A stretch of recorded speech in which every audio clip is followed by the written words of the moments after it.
Creeper World is one of those series that's been running forever. Starting with a Flash game in 2009, IXE is the 5th entry, released in 2024. Each game is unique, running from different perspectives and tackling the mechanics in new ways.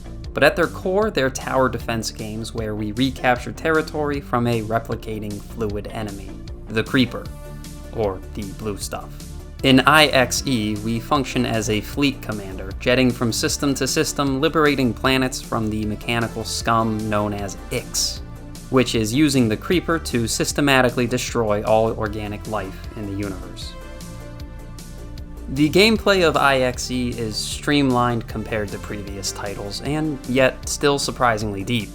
It's not quite a tower defense at this point, since our units are able to translate through space. It plays a little more like a traditional RTS than prior entries.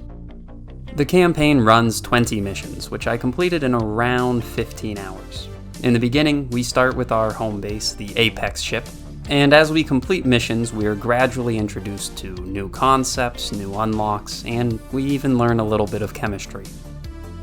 It sort of feels like a playable campaign for the powder toy, and each map has its own gravity that affects how the Creeper moves.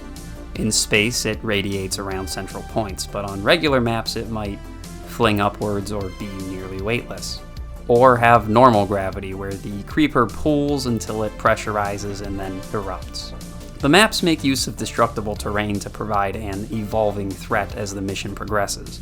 But we also use this to our advantage, tunneling strategically to arrange our fleet, or carefully combining acid or explosives to blast through the tougher terrain. The primary goal of every world is to push the Creeper away from the IXE cores, either through complete annihilation of the Creeper breeding areas via nullifier bombs, or through trickery. We fight the Creeper by protecting our resource generators and using them to power an array of ships and support buildings.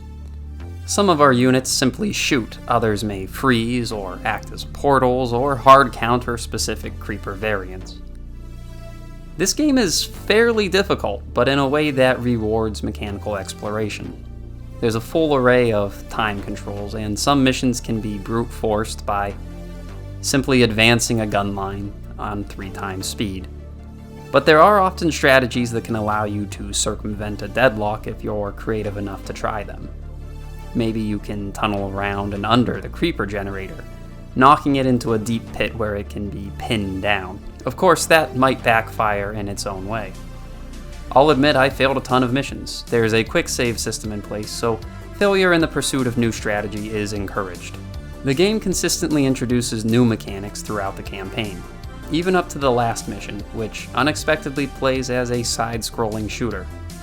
The Creeper is more than just a stationary expanding blob. There are variants that shoot Creeper material into your base, or produce hostile robots that hunt down your ships.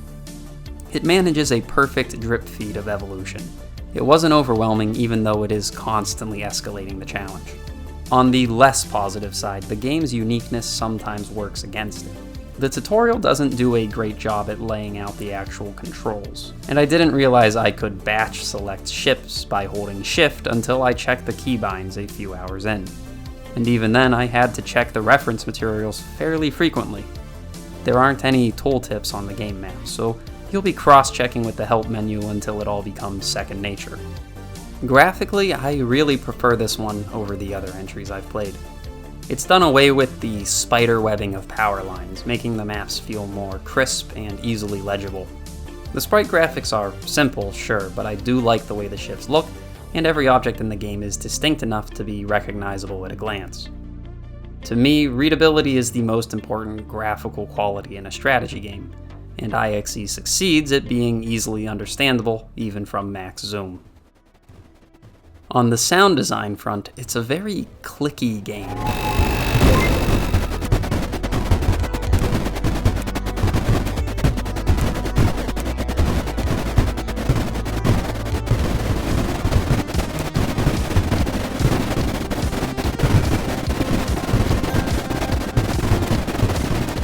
The moment-to-moment soundscape is largely unobtrusive, but it doesn't exactly stand out. There's a cycling list of background music, mostly bright chiptune. I like the songs, but they are a bit interchangeable. Like no thought was put into matching the song to the level. Overall, it's a game of drawing battle lines and then finding ways to counter and expand.